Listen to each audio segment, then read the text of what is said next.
പ്രിയപ്പെട്ടവരെ, അടുത്ത വെള്ളിയാഴ്ച നമ്മുടെ ഇലക്ഷനാണ്. ഞാൻ കഴിഞ്ഞ പെരുന്നാളിൻ്റെ ഖുത്ബയ്ക്ക് ശേഷം നിർണായകമായ ഇലക്ഷനുമായി ബന്ധപ്പെട്ട ലോക്സഭാ ഇലക്ഷനുമായി ബന്ധപ്പെട്ട കാര്യങ്ങളൊക്കെ പറഞ്ഞതാണ്. ഇനി അതിലേക്ക് കടക്കുന്നില്ല. നമ്മളൊക്കെ നല്ല പൗരബോധമുള്ള ആൾക്കാരാണ്. പ്രത്യേകിച്ച് മലയാളികൾ എന്ന് പറഞ്ഞാൽ ഉള്ള കാര്യത്തിൽ പ്രതിബദ്ധതയും പ്രബുദ്ധതയുമുള്ള ആൾക്കാരാണ്. അപ്പോൾ നമ്മൾ ബന്ധപ്പെട്ട നമ്മുടെ ന്യൂജൻ കുട്ടികളൊക്കെ ഉണ്ട്. ഈ വർഷത്തെ ഇലക്ഷന് വിരൽത്തുമ്പ് ഉപയോഗിക്കാനുള്ള കുട്ടികളൊക്കെ ഉണ്ട്. അപ്പോൾ അവർക്ക് കൂടി ആ പൗരബോധമൊക്കെ ഒന്ന് പറഞ്ഞു കൊടുത്ത് പെരേന്നൊരു വാപ്പ വസീയത്ത് പറയും പോലെ ആവണം മക്കളെ ഇലക്ഷന് പറഞ്ഞേക്കേണ്ടത്. വോട്ട് ചെയ്യാത്ത ഒരാളുണ്ടായിരുന്നു. ചില ആൾക്കാരുണ്ട് മനം എടുത്തിട്ട് ഈ ഏർപ്പാടിനൊന്നും ഞാനില്ല, ഞാനിങ്ങനെ ഇതിനോടൊന്നും എന്താ പറയുക നല്ല സമീപനം സ്വീകരിക്കുന്ന ആളല്ല എന്നൊക്കെ പറഞ്ഞാണ്ട് മുഖ്യധാരയിൽ നിന്ന് പിറകെ പോയി നിൽക്കുന്ന ആൾക്കാർ. അതും അനീതിയാണ്. അതൊരിക്കലും ചെയ്യാൻ പാടില്ല. നമ്മളെ വിരലറ്റം നമ്മൾ ഉപയോഗിക്കണം.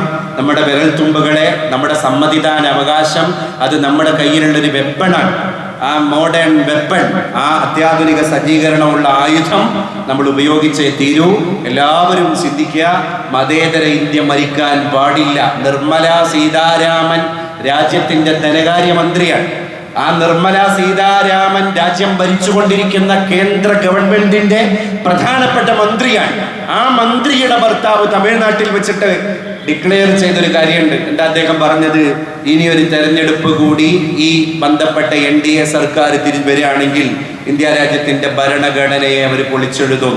അയോധ്യയിലെ ഒരു നിലവിലെ MP, അദ്ദേഹം ഇപ്പൊ അവിടെ സമ്മതിദാന അവകാശം തേടാൻ പോവാൻ.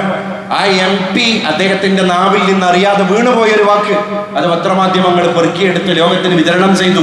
എന്താ അദ്ദേഹം പറഞ്ഞത്?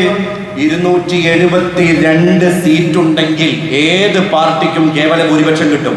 ഒറ്റക്ക് ഭരിക്കണമെങ്കിൽ 272 സീറ്റ് മതി. പക്ഷേ ഈ പ്രാവശ്യം നമുക്കത് പോരാ.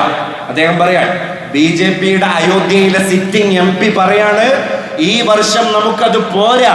അതുകൊണ്ട് 400ന്റെ മുകളിലേക്ക് 3/2 ഭൂരിപക്ഷം ലോകസഭയിലെ മൊത്തം MP-മാരെ എണ്ണി നോക്കുമ്പോൾ അതിൽ 3/2 നമ്മൾ ആളുകളാകണം. അതെന്തിനാണ് എന്ന് അണികൾ ചോദിച്ചപ്പോ ആ MP സ്റ്റേജിൽ നിന്ന് ഇലക്ഷൻ പ്രചരണത്തിന്റെ ഇടയിൽ പറഞ്ഞു പോയൊരു കാര്യമുണ്ട്.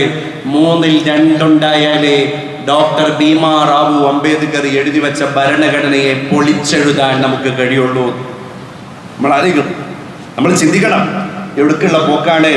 അതുകൊണ്ട് ഈ അവസാനത്തെ വണ്ടി നമ്മൾ നല്ല രീതിയിൽ ബദ്ധശ്രദ്ധയോടുകൂടെ കൈകാര്യം ചെയ്യണം. ഇതൊരു മനുഷ്യന്റെ നിർണായകമായ നീതിയുടെ അവസാനത്തെ അണിയാണ്. അത് നമ്മൾ തിരിച്ചറിയണം. ഇനി ഈ രാജ്യത്തെ ന്യൂനപക്ഷങ്ങളുടെ ശവക്കല്ലറയിലെ ഒടുക്കത്തെ അടിക്കാൻ അവർ ഹാമർ ഉയർത്തുന്നതിൻ്റെ മുമ്പ് നിങ്ങളുടെ വിരലുകളെ നിങ്ങൾ അമർത്തി കഴിയണം.